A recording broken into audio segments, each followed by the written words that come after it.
I think the situation clearly is stabilising. If we look at the inflows, the deliveries of petrol, they were matched yesterday by the sales. So that means that the situation is stabilising. I think people are behaving quite responsibly, actually. I think people should buy petrol as normal. And clearly we've got the army on standby. We've made preventative measures. We've tried to alleviate the HGV driver shortage by waiving visa rules.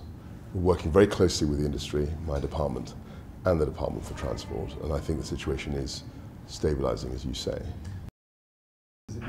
Well, it takes one versed in military defence issues knows that it takes a couple of days, sometimes a few days, to get troops on the ground. We've decided to do that, and I think in the next couple of days people will see some soldiers driving the tanker fleet. Should we not have prioritised? I think the Prime Minister was right. I think the situation is stabilising, and I think people should buy petrol that they need.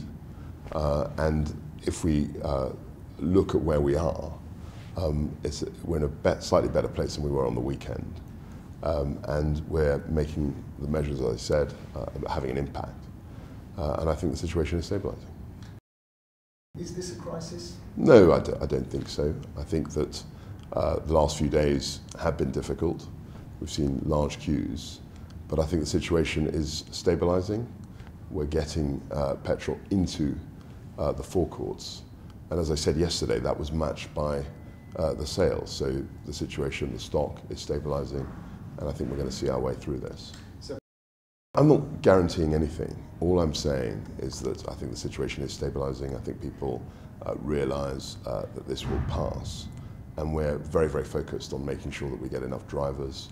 We've stood up military drivers, and we want to just make sure that we get enough petrol into the forecourts that can actually mean that we have enough supply for demand. And it looks like, when we look at the figures yesterday, it looks like the situation is stabilising. The inflow of petrol matches the sales.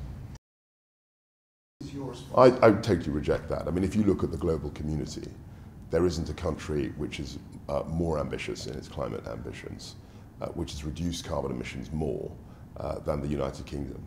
Very few countries have got our record, something we're proud of. And I was surprised to see her mocking comments.